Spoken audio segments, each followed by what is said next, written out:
ముందుగా మన మీడియా మిత్రులందరికీ ఈరోజు శ్రీరామనవమి శుభాకాంక్షలు. ఈ రోజున మన చాగల్ మండలం మన కొవ్వూరు కాన్స్టిట్యున్సీ వైఎస్ఆర్సీపీ పార్టీ కమ్మ కార్పొరేషన్ డైరెక్టర్గా ఏదైతే నా పదవి ఉందో దానికి రాజీనామా చేస్తున్నాను. అలాగే పార్టీ నుంచి కూడా సభ్యత్వం నుంచి కూడా నేను పూర్తిగా వైదొలగడం జరుగుతుంది. దీనికి ప్రత్యేకించి కారణాలంటూ ఏమన్నారా, గడిచిన సంవత్సరం 2 సంవత్సరాల నుంచి కొంత పార్టీకి దూరంగా కూడా ఉంటున్నాం మేము. ముఖ్యంగా పార్టీలో ఏదైతే ఇబ్బందులు ఉన్నాయో అవన్నీ కూడా ఎప్పటికప్పుడు అధిష్టానానికి తెలియజేసినా కూడా వాళ్ళు పెద్దగా పట్టించుకున్నది లేదు. చాలా మీ అందరికి కూడా తెలిసే ఉంటాయి, రోజు రోజుకి పార్టీ వ్యవస్థాపక దాంట్లో పెద్దగా మార్పులు కూడా ఏమీ జరగట్లేదు. అందరు కూడా చాలా ఇబ్బందులు పడుతున్నారు. అలాగే మేము కూడా గడిచిన సంవత్సరం నుంచి మా కార్యకర్తలకు కానీ ప్రజలకు కానీ మేము ఎటువంటి సహాయ సహకారాలు చేయలేకపోతున్నాం. ఆ పదవి ఏదైతే ఎకనామికల్లీ వీకర్ సెక్షన్ ఏదైతే ఉందో ఈ కమ్మ కార్పొరేషన్, దాని నుంచి మా నుంచి అయితే ఎటువంటి సహకారం కానీ దానికి అయితే కార్పొరేషన్లో నిధులు కానీ ఏమీ కూడా లేకపోవటం వల్ల ఇప్పుడు దాకా కూడా మేము ఎవరికి కూడా ఏమీ సహాయం చేయలేకపోయాం.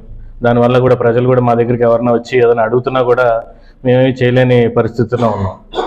అలాగే అభివృద్ధి వైపు తీసుకుంటే మా గ్రామంలో ఉన్న ఇబ్బందులు ఏదైతే ఉన్నాయో గడిచిన 5 ఏళ్ల నుంచి మేము దగ్గరగా 10 ఏళ్ల నుంచి ఈ పార్టీలో మీ అందరికీ తెలిసే ఉంటుంది. మా ఫ్యామిలీ దగ్గర 30-40 సంవత్సరాల నుంచి మేము రాజకీయాల్లో ఉన్నాం. గడిచిన 10 ఏళ్ల క్రితం నేను ఒక జెడ్పీటీసీ అభ్యర్థిగా ఈ కాన్స్టిట్యున్సీలో పోటీ చేయడం జరిగింది. ఓడిపోయినప్పటికి కూడా అప్పటి ఎమ్మెల్యే అభ్యర్థి అయిన తానేటి వనిత గారిని గడప తిరుగుతూ ఈ అయితే 2019 ఎలక్షన్లో ఆవిడని గెలిపించే దాంట్లో అందరం కూడా చాలా కష్టపడ్డాం. ఎన్నో హామీలు ఇచ్చున్నాం, ఏ హామీ కూడా మేము నెరవేర్చలేకపోయాం. మా గ్రామ పరిధిలో కానీ మా మండలం పరిధిలో కానీ అలాగే ఈ కాన్స్టిట్యున్సీ పరిధిలో కానీ ఇవి ఓ పక్కన ఇవి అభివృద్ధి మనం ఇచ్చిన హామీలు నెరవేర్చకపోవటం ఓ పక్కన ఇలా ఉంటే, పర్సనల్గా కూడా రోజు రోజుకి పార్టీ ఏదైతే దిగజారిపోతుంది, మానవ విలువలు కూడా తగ్గిపోతున్నాయి. ఎవరిని లెక్క చేయలేని పరిస్థితుల్లోకి వచ్చేస్తున్నారు. ఒక అన్నదమ్ముల్లాగా పనిచేసిన మేమందరం కూడా ఒక 5 సంవత్సరాల క్రితం ఏదైతే పార్టీలో కులమతాలకు అతీతంగా అందరితో కూడా కలిసిమెలిసి ఉండి పార్టీని గెలుపుబాట్లు తీసుకెళ్ళాం. ఈరోజు అవన్నీ కూడా లేకుండా చాలా ఒకరి మీద ఒకరు విద్వేషాలు రెచ్చగొట్టుకుంటూ చాలా ఈరోజు పరిస్థితి చాలా దారుణంగా ఉంది.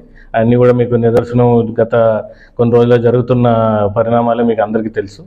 ఇవన్నిటి దృష్ట్యా ఉంచి చూసుకొని మా భవిష్యత్తు కూడా అలాగే మా మండల భవిష్యత్తు కూడా మా ప్రజల భవిష్యత్తు కూడా మేము ఒకసారి ఆలోచించుకుని మేము ఈ పార్టీ నుంచి రిజైన్ చేయటం జరిగింది.